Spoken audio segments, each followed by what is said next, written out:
سڵاو بینەرانی ئازیزی تەلەڤیزیۆنی کۆمەڵە، ئەم کاتەوە هەموو کاتێکی ژیانتان پڕبێت لە شادی و خۆشی. ئازیزان، من زارا مەحموودی هاتوومەتەوە خزمەتتان بۆ پێشکەشکردنی ئەڵقەیەکی تر لە بەرنامەی ئاسۆی بەرابەری کە لە بەرنامەی ئەمڕۆماندا ئێوەی ئازیز و خۆشەویست بینەر و بیسەری بەشی یەکەمی بابەتێک دەبن لەژێر سەردێڕی ژن و پێکاتە فکریەکانی کۆمەڵگە لە نووسینی بەڕێز فەلاح ئەلوان. بەو هیوایە ناوەڕۆکی بەرنامەی ئەمڕۆمان جێگای سوود و ڕزایەتی ئێوەی ئازیز بێت. فەرموون بۆ بینینی.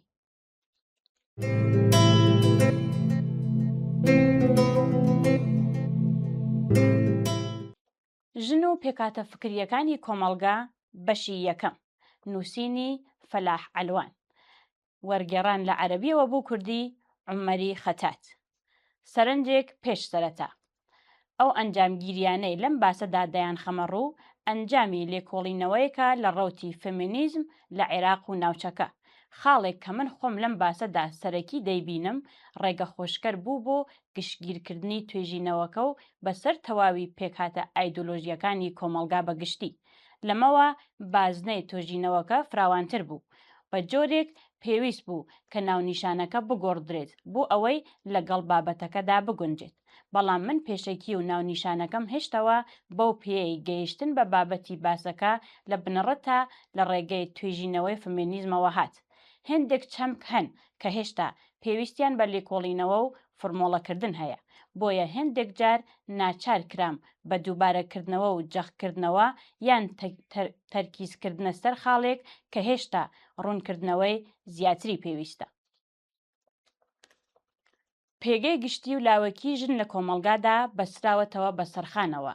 سەرخان لەم بابەتەدا بە مانای بنەمای ئابووری و مادی کۆمەڵگەیە، نەک بە چەوسانەوەی ڕاستەوخۆی بنەمای ئابووری و یاساییەکانەوە، وەک ئەوەی لە چەوسانەوەی کرێکاراندا لە کارگە و پرۆژەکاندا بەدی دەکرێت کە چۆن چینی کرێکار لە ڕێگەی کاری کارکردن بە موچە تووشی چەوسانەوەی سەرمایەداری دەبێت، واتە ئەوەی لە ژێرخاندا جێگیر کراوە. ئەم چەوسانەوەیە دەخرێتە ناو چوارچێوەی یاساکان و تەشریعات و لەم ڕێگەیەوە سیاسەتەکان و سیستەمی سیاسی لەسەردا دەڕێژرێت. سەبارەت بە پێگەی کۆمەڵایەتی ژن و بەرهەمهێنانەوە و چەسپاندنی چەوسانەوەیان، واتە ئەو فاکتەرانەیە کە لە ئەنجامدا پێگەی ژن لە کۆمەڵگادا دیاری دەکەن بەسراونەتەوە بە پێکهاتەی ئایدۆلۆژی و فکریەکانیانەوە. سەرخان لە کۆمەڵگایەکی وەک عێراق و وڵاتانێک کە بە جیهانی سێم ناسراوە دەگەڕێتەوە بۆ قۆناغە میژوویەکانی پێشوو، واتە پێکهاتەکانی سەردەمی فئۆداڵی و هاوشێوەی ئاسیایی و نیمچە کوێلایەتیەکان. لەسەر ئەمانە و لە ڕێگەی درێژەدان بەمانەوە سیستەمی سیاسی بنیادنراوە. بەو پێیەی سەرخان بریتیە لە پێکاتە فکریەکان و بەو شێوەیەش ئایدیا باوەکان ئایدیای چینی باڵادەستن. بۆیە ئەم چینە باڵادەستانە دەست دەگرن بەو ئایدیانەی لەگەڵ بوون و بەرژەوەندیەکانیاندا گونجاون یان پاساویان بۆ دەهێننەوە.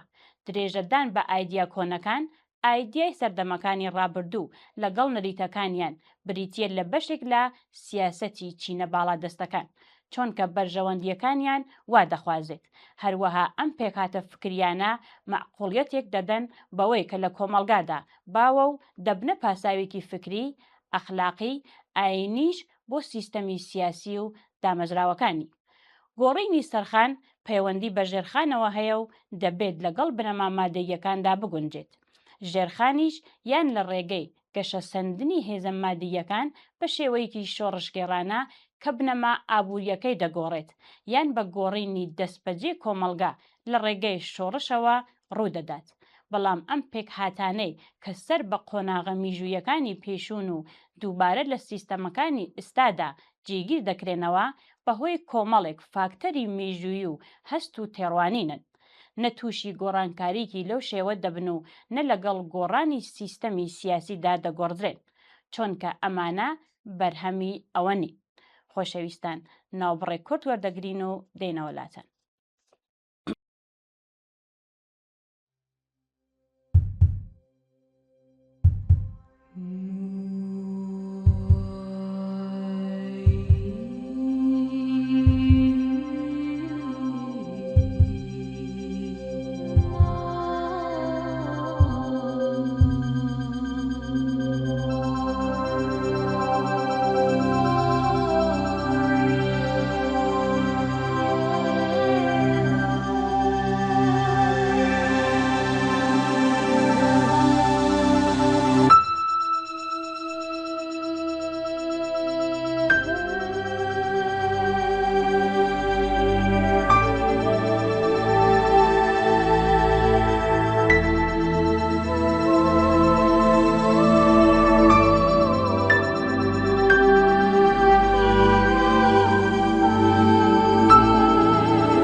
پێکهاتەکانی ڕابردوو ئەگەر لەگەڵ سیستەمی قازانج و هەژمونی چینایەتیدا ناکۆک نەبن، ئەوە لەلایەن سیستەمە دەسەڵاتدارە هاوچەرخەکانەوە دەپارێزرن، چونکە ئەمانە ئامرازێکی باش و کاران و بۆ درێژەدان بە هەژمونێک کە هەیەە، چونکە فرمەکانی زۆرداری و چنینەوەی زیدەباییەکان بە شێوەی نائابووری مسۆگەر دەکەن و کۆیلایەتیش دەهێڵنەوە.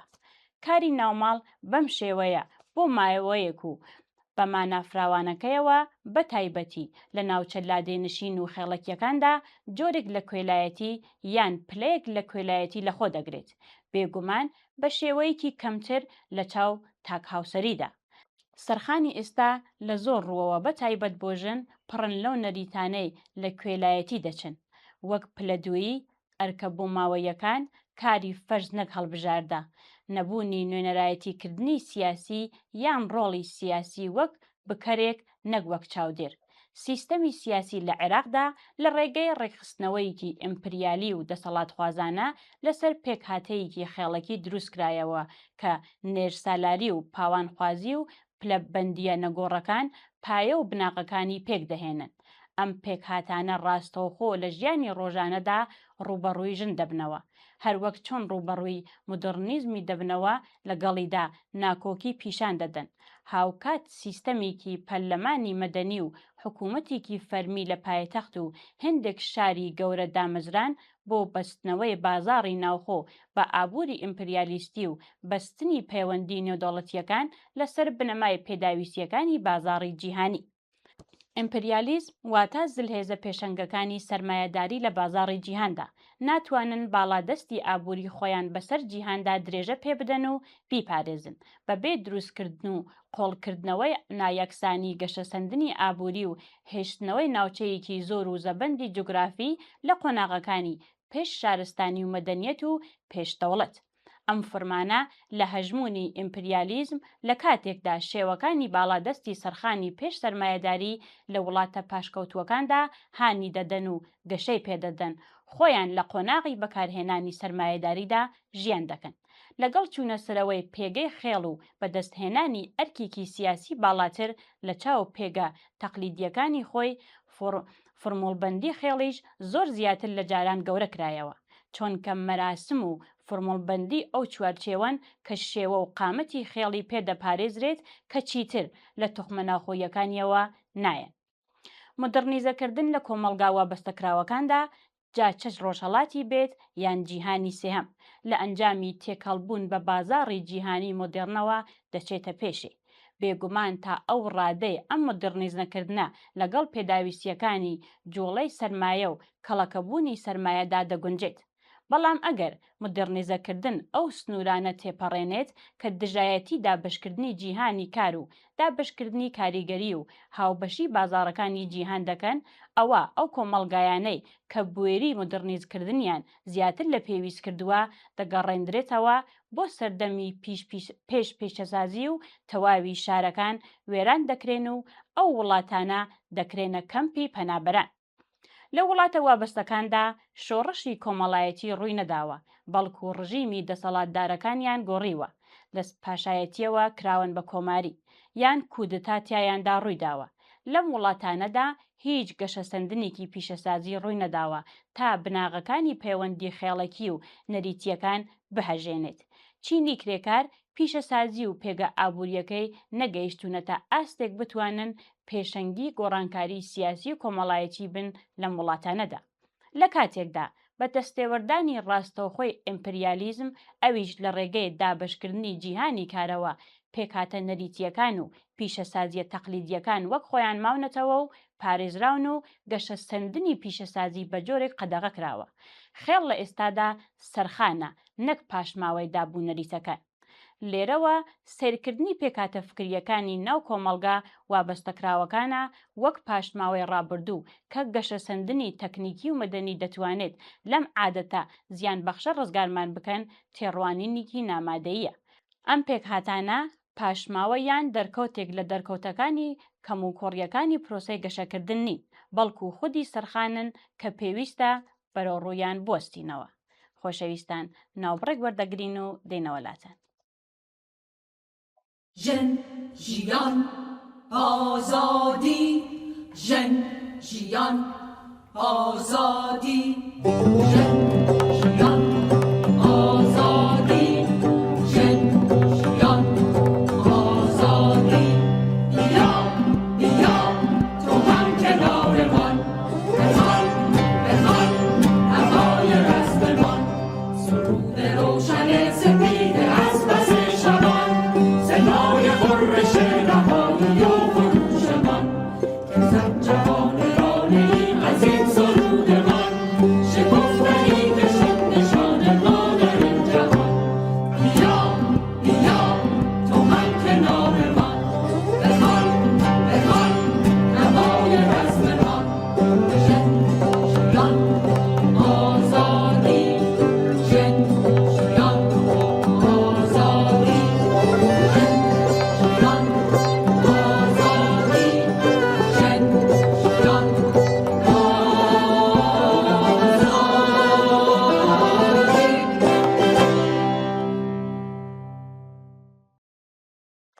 بورژوازی دەسەڵاتدار لە کۆمەڵگە وابەستەکراوەکاندا بە پێچەوانەی کۆمەڵگەی سەرمایەداری باو سەرخانێکی نییە کە لەسەر پایەی هێزەکانی بەرهەمهێنانی مادی سەرمایەداری یان ژێرخانێکی هاوچەرخ وەستا بێت. بورژوازی یان چینە دەسەڵاتدارەکانی وڵاتانی وابەستە بەرهەمی سەرخانێکن کە بوونەتە چوارچێوەی ئایدۆلۆژی سیستەمە سیاسیەکە نەک سەرخان بەرهەمی گەشەسەندنی ژێرخان بێت وەکو بنەمایەکی مادی. ئەم بورژوازیە لەگەڵ دامەزراندنی مدیرنانەی دەوڵەتە وابەستەکراوەکاندا سەریان هەڵدا و قاچێکیان لەگەڵ ئیمپریالیزمی کۆلۆنیالیزم و قاچەکەی تریشیان لە ناو پەیوەندیە کۆنەکانی پێش سەرمایەداری و ئەو فرمانەی کە نوێنەرایەتی دەکەن هێشتەوە. ڕێک لەم ڕێگەیەوە سیستەمی سیاسی خۆیان دامەزراند. بە لە ناوچوونی ئەم فرمانە لە پەیوەندیەکان ئەوە بورژوازی دەسەڵاتدار لە عێراق و وڵاتانی هاوشێوەی ئەو کۆتاییان پێدێت. لە ڕووی لۆژیکەوە بورژوازی هەڵناسێت بەو کارە نەک لەبەر هەبوون یان نەبوونی خواست بۆ ئەو کارە بەڵکو بەهۆی بێتوانایی و سروشتی خۆیەوە. هێشتنەوەی سەرخانی پێش قۆناغەکانی سەرمایەداری پاساوی ئابووری و سیاسی خۆی هەیە و دەبێت لە چوارچێوەی مێژووی خۆی و بە پێ گرنگیەکەی سیر بکرێت نەک وەک دۆخێکی نایاسایی تێبڕوانرێت کە دەتوانرێت لە ڕێگەی دانی هوشداری بە سیستەمی سیاسی کەم و کۆڕی و کۆنەخوازیەکەی چاک بکرێت. ئەو هێزانەی کە دەیانەوێت شۆڕش و هەژمون بکەن زیاتر پشت دەبەستن بە سەرخان وەک پێکهاتەیەکی ئایدۆلۆژی تا توانە ئابووری و سیاسیەکانیان. تەنانەت لە کاتی ڕوودانی شۆڕشە توندەکان و خستنی سیستەمە سیاسیەکاندا سەرخانی پێشوو لە وەڵامدەرەوەی گۆڕانکاری شۆڕشگێڕانە نابێت. خۆی ڕێک دەخاتەوە و سیستەم دەخاتەوە جێخۆی وەک ئەوەی لە میسر و تونس ڕۆیاندا. ئەم گەڕانەوەیە بۆ دۆخێکی زۆر پێشتر لەوەی شۆڕش بە دژی هەستا. ئەمە زیاتر دژە شۆڕشێکە. ئەمە دووبارە هێنانەوەی هێزەکانی ڕابردووی دوورە. پێکهاتە خێڵەکیەکان بریتین لە سەرخانێک بەڵام بەبێ ئایدۆلۆژیایەکی گشتی. بۆیە ئایدۆلۆژیایەکی بورژوازی کۆ دەکەنەوە کە تێکەڵەیەکە لە نەتەوەی لادنشین و ئاینی و نیشتمان پەروەری و سروشتێکی زەوتکرانە و سەرکوتگەرانەی هەیە بەرامبەر بە کۆمەڵگا ئەویش بە مەبەستی چەسپاندنی دەسەڵات لە دەستی کەمترین گروپتە. بەپێی هەر قۆناغێکی میژووی یەکێک لە پایەکانی ئەم ئایدۆلۆژیایە خێڵەکیە پشتی پێدەبەسرێت و گەورە دەکرێتەوە وا نیشانی کۆمەڵگە دەچرێت کە قەبیلە و ئاین لەو بنەما سەرەکیانن کە بەدەنەی کۆمەڵگە دەپارێزن و بەبێ ئەمانە کۆمەڵگە تووشی داڕوخانی تەواو دەبێت. یانێ بورژوازی ئەگەری ڕوخانی سیستەمە سیاسیەکەی وەک ڕوخانی کۆمەڵگا وێنا دەکات.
بەڵێ بینەرانی خۆشەویست بەم شێوەیە هاتینە کۆتایی بەرنامەیە ئەم هەفتەشمان تا بە یەکگەیشتنەوەیکی تر ماڵەوە.